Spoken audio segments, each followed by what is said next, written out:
Bonjour à tous, nous continuons donc dans nos halachot concernant les Aseret Yemei Teshuvah, les tfilot, les prières des 10 jours qui séparent Rosh Hashanah de Yom Kippour et qui incluent aussi Rosh Hashanah et Yom Kippour. La dernière fois, nous avions vu que il y avait deux changements qui étaient éliminatoires, qui demandaient à recommencer la Hamida, Hamelech HaKadosh, si on avait oublié Hamelech HaKadosh et qu'on avait dit comme d'habitude Ha'el HaKadosh et qu'on ne s'était pas repris immédiatement, eh bien il fallait reprendre la Hamida depuis son début. Et le deuxième, selon le Mechaber, est aussi éliminatoire, c'est celui de Hamelech HaMishpat. Si on a oublié Hamelech HaMishpat et qu'on a dit à la place Melech Ohev Tzedaka Mishpat, selon le Mechaber, cela oblige à recommencer depuis la bracha, la bénédiction de Hashiva Shoftenu, alors que selon le Rama, étant donné qu'on a dit le mot Melech dans la formule habituelle qui est Melech Ohev Tzedaka Mishpat, alors même si on s'est trompé, qu'on a dit la formule habituelle à la place de Hamelech HaMishpat, c'était acceptable Bediavad a posteriori, et on n'était pas obligé de recommencer. Alors on a vu qu'il y avait différents usages. Bien entendu, dans la coutume ashkénaze, on ne recommence pas pour Hamelech HaMishpat, et dans la coutume séfarade, normalement on devrait recommencer, sauf si on a un minhag établi qui suivrait les poskim, qui pensent que on devrait craindre l'opinion du Rama dans ce cas-là, et continuer normalement la Hamida. Donc ça, c'était les ajouts qui ont été mentionnés par les Chachamim dans la Gemara. Il y a d'autres mentions qui ont été instituées par les Gaonim. La première, dans la première bénédiction de la Hamida, dans la première bracha de Magen Avraham, Zochrenu lechaim melech hafetz bachaim, kodvenu besefer chaim lema'anach Elohim chaim. Donc rappelle-nous pour la vie, toi le roi qui désire la vie, écris-nous dans le livre de la vie, pour toi, pour ton honneur, Dieu, toi le Dieu vivant. Dans la deuxième bénédiction, dans la deuxième bracha, celle de Mechaya Metim, celle de la résurrection, on ajoute aussi la mention de Michamocha Avarahaman Zocher Yetzurav Berachamim Lechaim, qui est comme toi, le Père miséricordieux, qui rappelle ses créatures, Berachamim avec bienveillance pour la vie. Il y a aussi dans le Motim, dans la bracha de la reconnaissance qui se situe cette fois à la fin de la Hamida, Urtov Lechaim Tovim Kol Bene Be'eritecha, et enfin, dans Sim Shalom, la dernière bénédiction de la Hamida, Uf Sefer Chaim Beracha Veshalom Farnasotava, et dans le livre de la vie, de la bénédiction, de la paix, de la bonne parnassa, etc., tu inscriras tout ton peuple d'Israël. Donc, ces quatre mentions sont rappelées par les Gaonim, elles sont insérées dans des brachot qui servent d'introduction et de conclusion à la Hamida.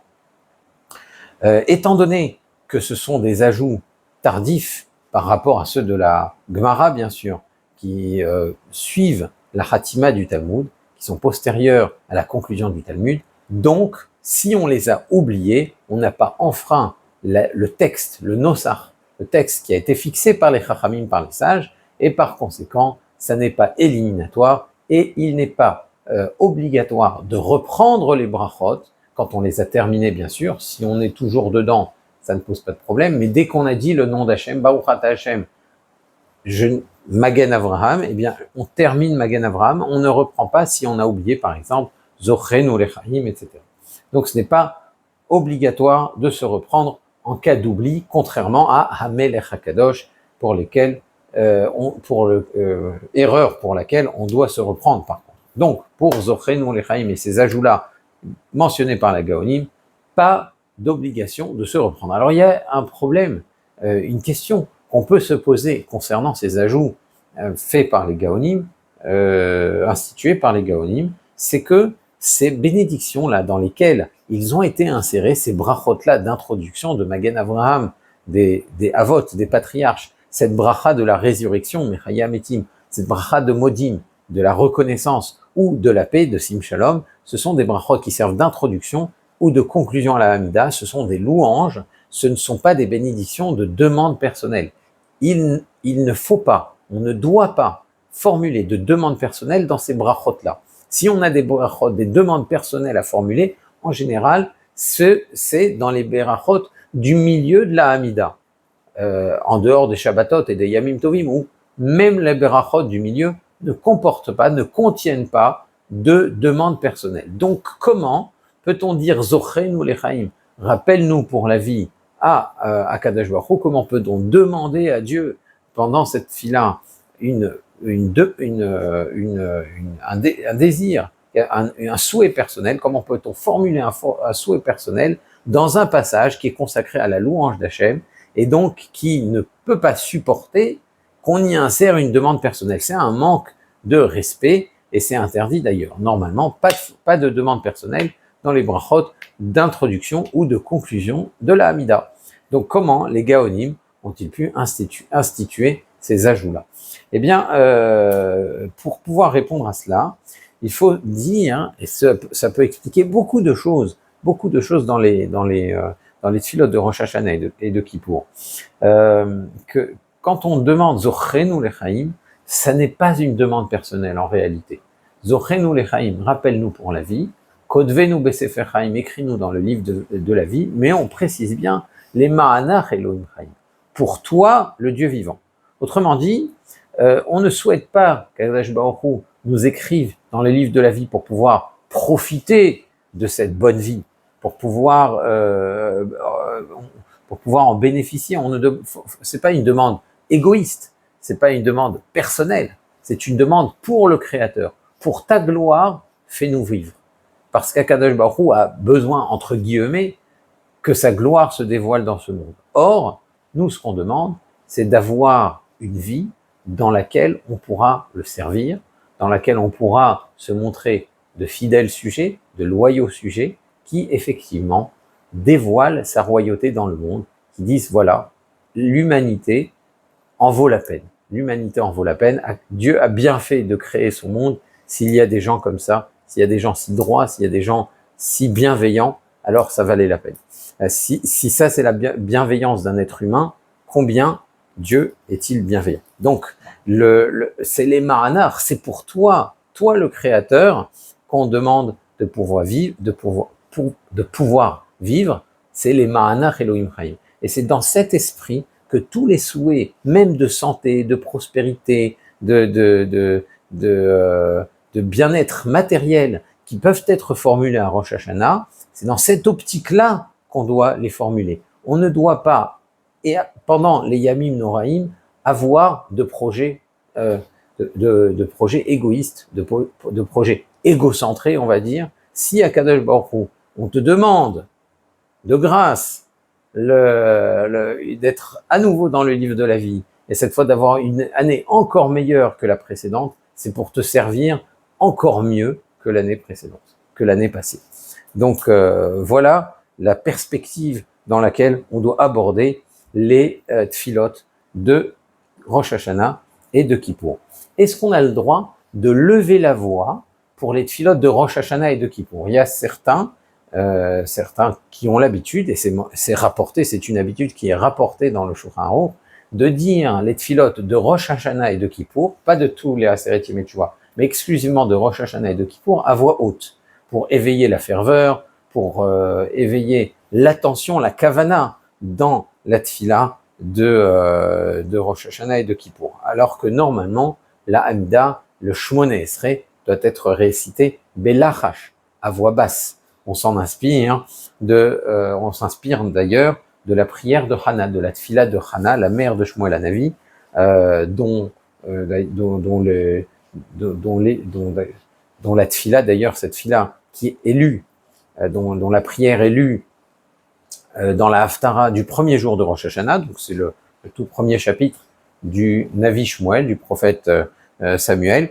Donc cette tfila de Hana est récitée, nous dit le prophète, nous dit le Navi, Rak sefate hanaot, seules ses lèvres bougeaient, vekola lo ishamea, sa voix ne se faisait pas entendre.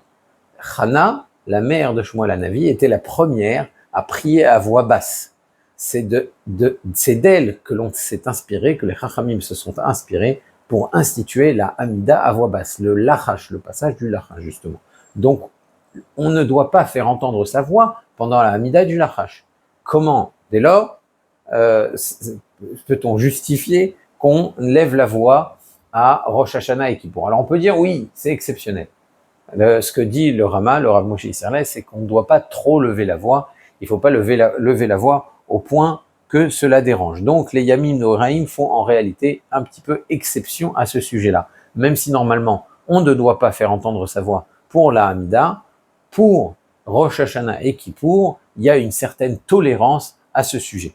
Maintenant, le Rama effectivement rapporte que c'est la coutume, mais il faut veiller à pas trop lever sa voix. De nos jours, il y a seulement quelques Chazanim qui ont conservé cette habitude pour que ceux qui ne savent pas lire la Hamida puissent au moins l'entendre de la bouche du Chazan et s'en acquitter ou lire plus facilement grâce à eux. Il y a sur quoi s'appuyer. Néanmoins, le Magen Avraham, et c'est la coutume la plus communément répandue de nos jours, conseille de réciter sa Hamida comme le reste de l'année. Et il faut ajouter et préciser que selon le Hari Akadosh, non seulement on ne doit pas faire entendre sa voix, mais on ne doit pas entendre sa propre voix quand on dit la Hamida Belachash à voix basse. C'est-à-dire on ne doit pas s'entendre soi-même, et pour le Harizal comme pour le Magen Avraham, il n'y a pas de différence entre le reste de l'année et Rosh Hashanah et Kippour. Autrement dit, mieux vaut dire sa Hamida comme d'habitude, mais surtout, se concentrer sur les mots, et c'est de cette façon, pour soi-même, éveiller sa propre ferveur. Alors, pour illustrer un petit peu cette idée, on raconte qu'une fois les chassidim, les fidèles de Karlin Stolin, de la ville de Karlin Stolin, sont arrivés à Rougine, qui est une autre ville d'Europe de l'Est, pour prier. Et à Karlin Stolin, quand on prie, on a l'habitude de lever la voix, de crier, de pousser des exclamations en pleine Hamida. Et comme à leur habitude, ils ont prié avec des cris et des exclamations, alors que cette fois, ils n'étaient pas dans leur propre ville, mais dans la ville de Rougine. Alors le rabbi de Rougine les a fait venir à la fin de la tfila, et il leur a fait remarquer qu'ils avaient parfaitement raison de vouloir prier avec des cris, mais qu'on pouvait parfaitement crier en silence. Donc, si on devait dire quelque chose à propos des tfilotes de Rosh Hashanah et de Kippour, c'est que oui, ce sont des cris, les tfilotes de Rosh Hashanah et de Kippour, mais ce sont des cris qui doivent être poussés en silence, parce que c'est quand même une amida de l'achash. Donc, il y a d'autres modifications qui s'insèrent dans les tfilotes des Yamim Noraim. Par exemple, on conclut la Hamida en disant Oseh HaShalom. D'habitude, on dit Oseh Shalom Bimromav ou Berachamav Yaseh Shalom Aleinu, qui fait la paix dans les hauteurs, fera aussi la paix parmi nous. Mais pour les Yamim Noraim, c'est mentionné dans les Marzorim, on ne dit pas Oseh Shalom Bimromav, mais Oseh HaShalom. Alors pourquoi ce changement? Pourquoi la paix? En quoi ça change quelque chose? Eh bien, quand vous dites Oseh HaShalom, la valeur numérique du mot HaShalom change, et elle correspond au nom du malach, de l'ange, qui est chargé d'écrire le nom des créatures sur le livre de la vie.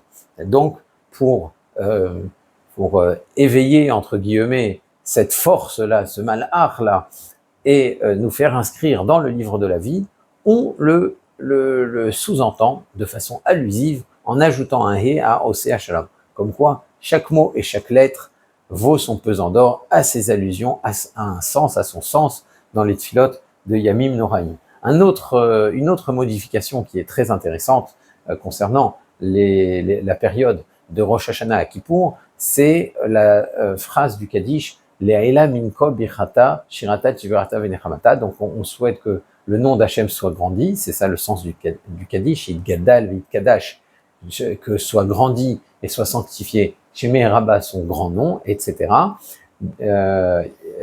Le'ela mikol birchata shirata tiverata venechamata, au-dessus de toutes les louanges qui peuvent être dites sur terre. Donc Le'ela, c'est au-dessus, en haut. Et pour le Kaddish de Rosh Hashanah et des Yamim Noraim, donc des Aseret Yemei Teshuvah, des 10 jours de Rosh Hashanah à Kippour, dans certaines communautés, notamment dans les communautés ashkénazes, on rajoute le mot Le'aïla. bis le mot Le'aïla. Le'aïla, Le'aïla, Mikol Birchata. On dit 2 fois Le'aïla. Pourquoi on double le mot Le'aïla? Pourquoi on le bis? Parce que le pasouk dans Tehilim dit la chose suivante, c'est un verset d'ailleurs qui fait partie des shofarot dans le Moussaf de Rosh Hashanah. Je vous recommande de voir notre vidéo concernant le Moussaf de Rosh Hashanah pour savoir ce que sont les shofarot. Donc dans ce pasouk-là, tiré du Tehilim, on dit Allah Elohim Bitroa, Dieu est monté par la terroir, Adonai Bekol Shofar, Hachem par le son du shofar. Donc évidemment, c'est lié à Rosh Hashanah qui est le Yom Teroa, qui est le jour de la sonnerie du shofar. Par excellence, le shofar c'est l'objet de la mitzvah de Rosh Hashanah, et on dit que par cette sonnerie-là, alors Dieu monte. Allah Elohim Bitroa, la terroir fait monter Elohim. Elohim d'ailleurs c'est le nom de la Midatadin, de la tribu de justice, et Hachem Bekol Shofar, le nom d'Hachem, le Yod Kevavke, qui est le nom de la tribu de miséricorde, lui s'élève, si on peut dire, par le son du shofar. Selon la Kabbalah, la terroir symbolise la Midatadin, la tribu de justice, alors que la Tekia symbolise la tribu de miséricorde. Tout cela, bien entendu, a un sens, a des sens cachés, des sens ésotériques que je ne saurais, je ne parviendrai pas à élucider moi-même, donc c'est quelque chose qui demande beaucoup d'études. En tout cas, pour ce pasouk-là, on change la phrase du Kaddish en doublant le mot Le'aïla. Le'aïla, Le'aïla Mikol Birchata, parce que justement pendant les Yamim Noraim, où Akadosh Baruch Hu juge son monde, juge chaque individu, eh bien on peut dire qu'il s'élève, on peut dire qu'il s'élève. Bien entendu, c'est une image. Alors, pour que, selon la recommandation du Hari Akadosh, pour que le Kaddish continue, la réponse de Yehe Shelem Araba continue à comporter 28 mots, Kafret Tevot, 28 mots. Si on rajoute le mot Le'aïla, alors on aura un mot en plus, alors on enlève un autre mot et on contracte les 2 mots Min Kol Birchata en un seul mot, Mikol Birchata. Le'aïla, Le'aïla, Mikol Birchata. Alors, ce changement ne fait pas l'unanimité. En général, chez les Sfaradim, on ne change pas le texte du Kaddish, on maintient le texte habituel. Certains effectuent ce changement, comme la coutume ashkénaze qui est rappelée dans le Kitzur Shulchan Aruch. D'autres, de toute façon, ne tiennent pas compte de la recommandation du Hari Akadosh qui demande qu'il faudrait 28 mots. Ils disent de toute façon toute l'année Mikol Birchata, c'est une coutume qui existe aussi. En tout cas, c'est un des changements qui marque les tfilotes des Yamim Noraim. Enfin, il y a une autre façon de prier la Hamida spécifique à Rosh Hashanah et à Kippour.